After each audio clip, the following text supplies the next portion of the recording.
fake tree, obviously. That took a lot longer than expected.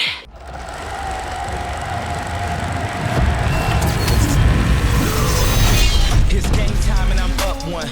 Name something I ain't done. Name a body that's my type. Air Jordan, I'll take flight. I'm next level, I'm franchise. To our winner, Julia, Rene.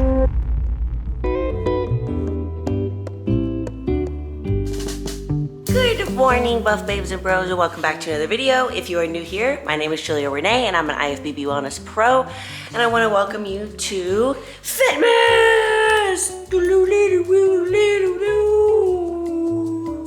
Anyways, so today we are going to be putting together the Christmas tree. I know it's like a little bit late, but I went all out for the Christmas tree this year. I usually just get like a mini one and like kind of decorate it, but I wanted to do something completely different. We're also going to be doing a Q&A sprinkled in, and I'm gonna pop up also the inspiration for this Christmas tree. And once I saw it, I was like, I have to do that. So I'm putting my own little vision, just, you're gross. Anyways, I put my own little spin to it, kind of made it a little bit more, a little bit more my own. So we're gonna get started.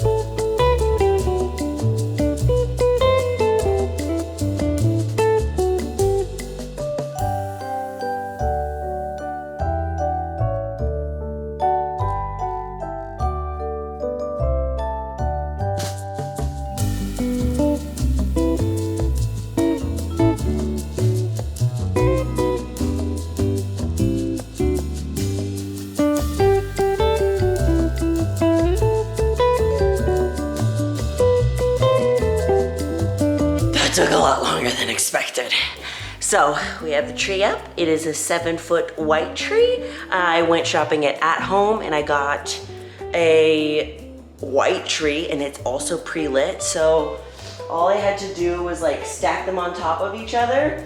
And I looked up like the best way how to make it as fluffy, and you basically, it's a fake tree, obviously. Basically, you want to grab one of the things and you want to like pull them out in a circle, kind of like fan it out. So that's what I did. I'm sure I'll be like moving it around a little bit. But when shopping for, when shopping for decorations for the tree, I wanted to find stuff that was like similar to the picture. So I went on Amazon. I also went to like Hobby Lobby, and I got a bunch of like different bulbs and like a lot of like fake plants and a lot of things to like add to it. So it's very like DIY. I also handmade some bulbs as well. So they were basically just like clear bulbs, and I just stuffed them with dried plants, and they're so adorable. And it was so easy because all I did was like cut it and then like stick them in, and it made it so beautiful. So we're gonna use some of those in it as well. But first I think I'm gonna start by putting in like the palms I have and kind of like the flowery things, and then we'll start filling it in with more like ornaments and pom-poms. Okay, let's answer the first question. So question number 1 is, what does your cardio look like for off season? So if you guys know, when I'm on season for bodybuilding, like I'm doing a lot of cardio, and a lot of cardio that I wouldn't normally do, because we're really trying to get myself like as lean as I possibly can be. So in the off season, I still like to keep up my cardio, because then whenever I go into a cutting phase, it's not as difficult. So keeping your cardiovascular health up even when you're not in a cutting phase is so important, because every off season that I stop doing cardio and then I go back into a cutting phase, it is so hard, like to relearn how to get my cardiovascular health back up to where it was. Because like at the end of prep, like I can do like an hour and a half on the Stairmaster at like level 10, level 11, like a piece of cake. And then if I stop it, I'm like on level 7 for 10 minutes and I'm like, so typically I'll do anywhere from 3 to 4 cardio days, and I just kind of switch it up. I either do like an in-kind treadmill for either 20 to 25 minutes, or I just do the Stairmaster for 20-25 minutes. And if I'm a little bit short on time, then I'll do both of those in like a HIIT style, where I'm doing a moderate, you know, kind of coasting kind of level. And then I'll kick it up for about 30 seconds to something really high to get my heart rate going. And then I'll do that for about 15 minutes just to make sure that I keep it up. So yeah, that's what I do. Okay, so this is some of the stuff that I have. So we have the palms right here. Then we have these little pom-pom things. Woo! These are from Hobby Lobby. These are from Hobby Lobby. And then I have these other ones that look a little bit more Christmassy. So they have kind of like, almost like a little snowy type look. And then I'm gonna throw some of these in, just little fake plants. And then I have these, I'm not sure where I'm gonna use them, but they're a little bit more colorful, so I'll pop them in different places.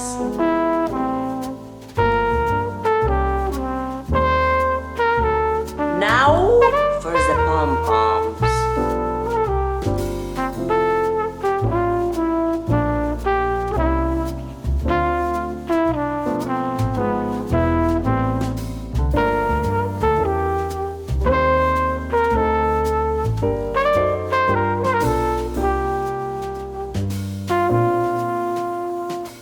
Okay, so now that we have all of the like florals up, we have the palms, we have those little things, now that's gonna be like the base, and then we're gonna start adding in a bunch of different ornaments. But before that, we're gonna answer another question. So this person says, one thing you wish people knew about you. So I would say that I think a lot of people think that I'm extroverted because of like how I show up on social media and all of that, but honestly, I am very, very much an introvert. So before I do what I do now, like it was so bad to the point where like Zach is extroverted. Like he can go and talk to people for days. Like he can go from like event and event and he not feel like super drained. But me, like I need to recharge my batteries. So being extroverted and being able to talk on camera, on podcasts, like be all over social media, like telling people in my life, it took like a lot of practice, like a lot of practice.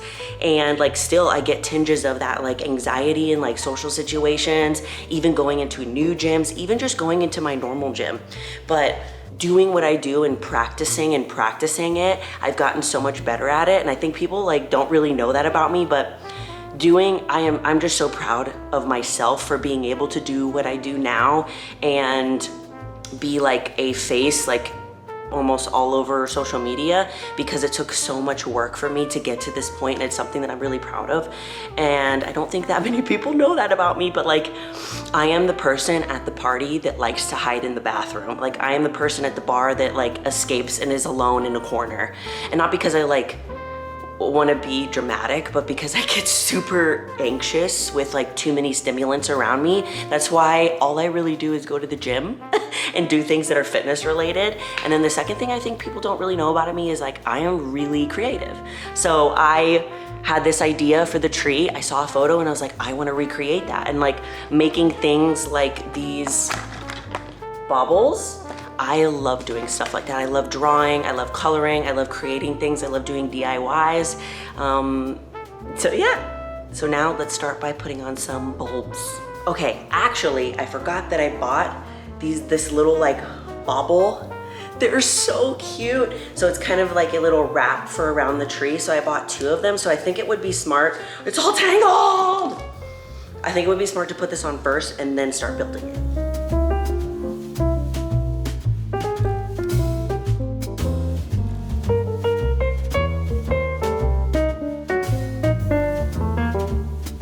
Okay, next we're gonna add a little bit more color. So I'm gonna look at the places that are missing some color and I'm gonna put these around, and then we're gonna start decorating with things that are like more fun, like this. We have some baby macrame things. Some of this is from Amazon, some of this is from Hobby Lobby. We have some of these little rainbow ones we're gonna put in it. And, hold on, I'm grabbing it. Some that are like this, like these are supposed to be painted, but I think the color just matched with it really well. We also have some white ones to fill in as well, some baby ones, and then we also have the ones that I made.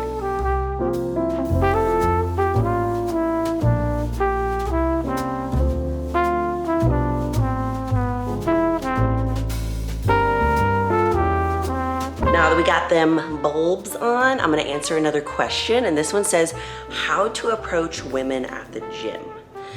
So I have a feeling that a lot of people are gonna have a bunch of different feelings about this. Some people are gonna say, no, don't you ever do it at all. And some people are gonna say, yeah, it's fine. I think that there's like a right way to do it, because like on you know, playing devil's advocate on the men's side, it's like, obviously there's some people that are just creepy, but that's not everybody. Like I have actually, one of the partners that I dated before Zach, I met at the gym, and it was because of the way that he approached me. And I think it's just finding a certain way to do it that's not like encroaching on people's like personal space or whatever. And I know it can be really, really difficult because it's like in between sets, something like that. So I would just like try and time it right. And it's like, especially if you're looking for somebody that has the same like values as you, like health and fitness, like a gym could actually be a really good place to meet somebody that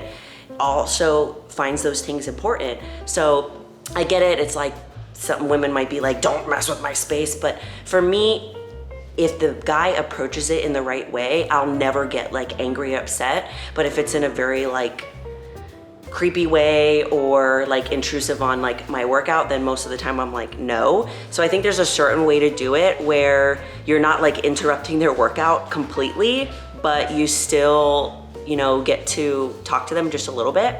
So like, for example, usually, I know this is probably weird, but like timing it right to where like either they're getting to the gym, like they haven't started their workout, or they're leaving the gym, where it's just like, hey, and start like really small, you know, don't like automatically go into like, hey, can I have your number? And it's, especially if it's someone that you see there often, like slowly start to make like a relationship with them, like ask, I don't know, like this is so weird, like even ask like how many sets do you have on that machine, or like something to like tiny, like get your way in there just a little bit without being like, hi, you know?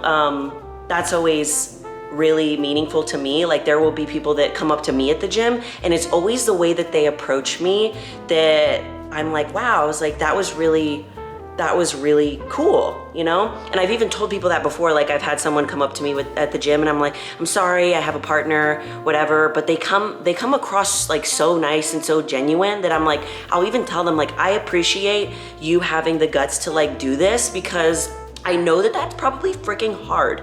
Like I've never gone up to somebody and been like, hey, can I have your number? But I can imagine that that's really scary. So I usually just tell them like, sorry, you know, I appreciate it. It's very, very kind, but I have a partner, and they'll be like, okay, yeah, no problem. And then I usually tell them, I'm like, I appreciate you, you know, the way that you came up to me. I didn't feel like bad or whatever. So yeah, they usually appreciate that too. So it's about the way you come up with it. Like, you know, slow and steady wins the race.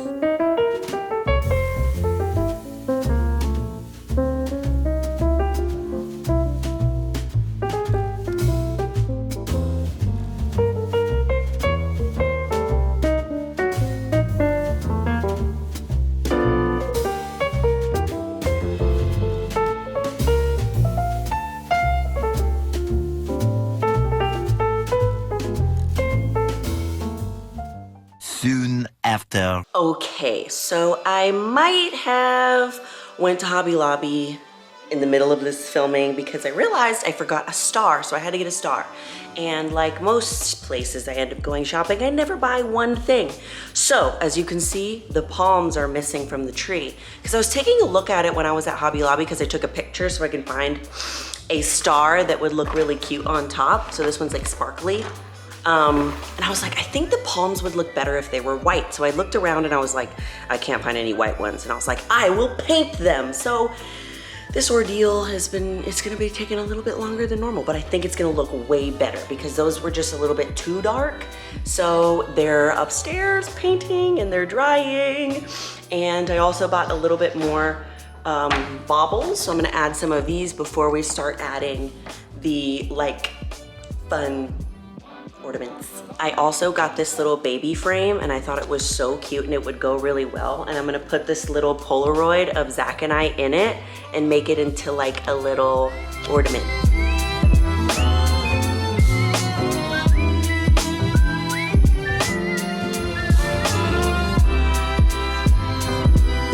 so before we start adding all the other stuff, I'm gonna answer another question. So this one says, how to combat post-show blues. So if you guys have either competed before or you haven't competed before, there's this thing called post-show blues, which is exactly what it sounds like. You get sad after your show.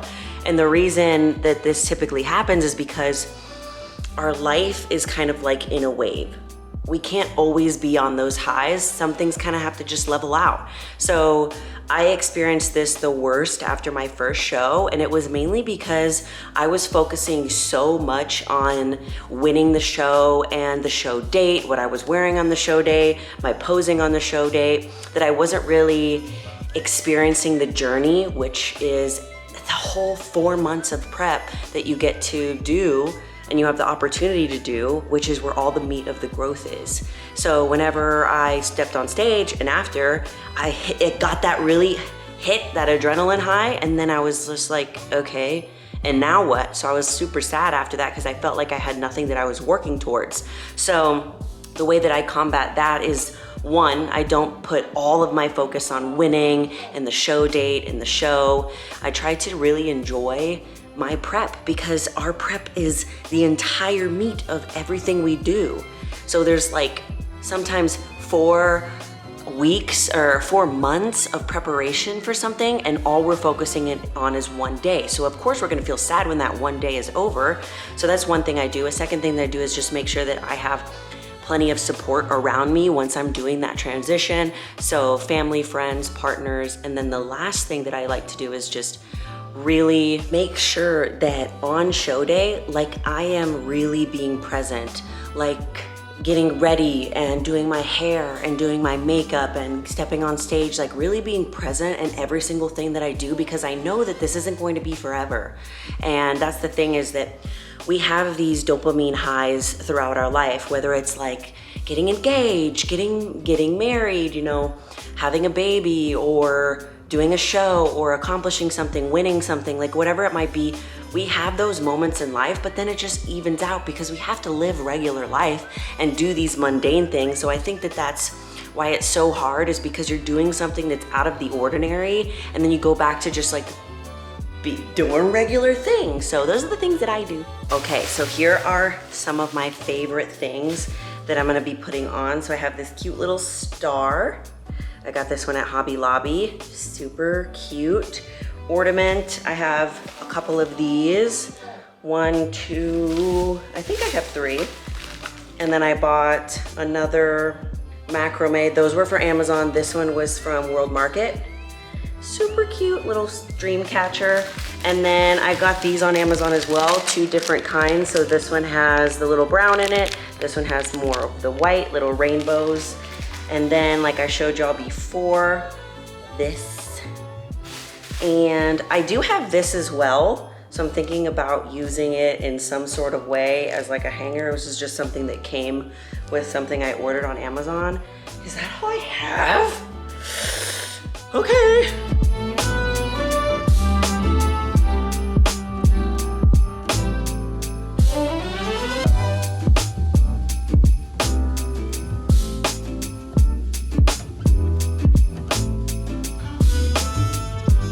Another question I get is, are you getting back with your boyfriend slash fiance? So Zach and I are together again. If you guys don't know, we're together. We're not engaged anymore. We're just going, kind of taking some steps back and just being each other's boyfriend and girlfriend again, really just spending time together and reevaluating the things that are important in our relationship and vision. Why are you making that face? You love being the center of attention. He licked my eyelash.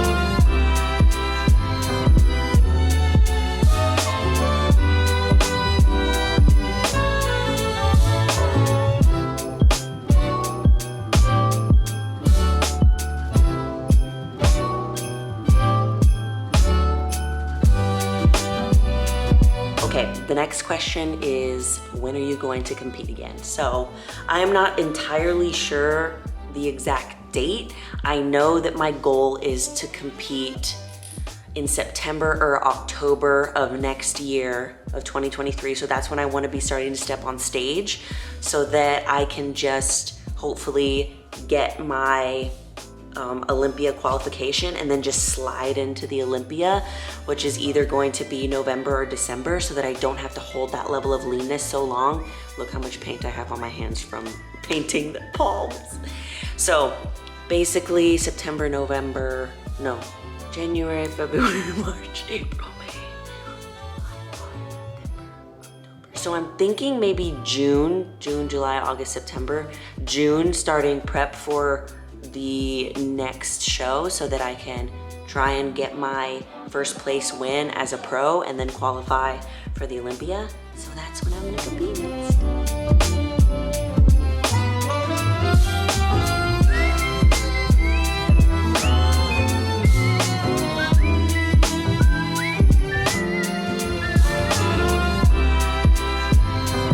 Okay guys, that is going to be it for today's video.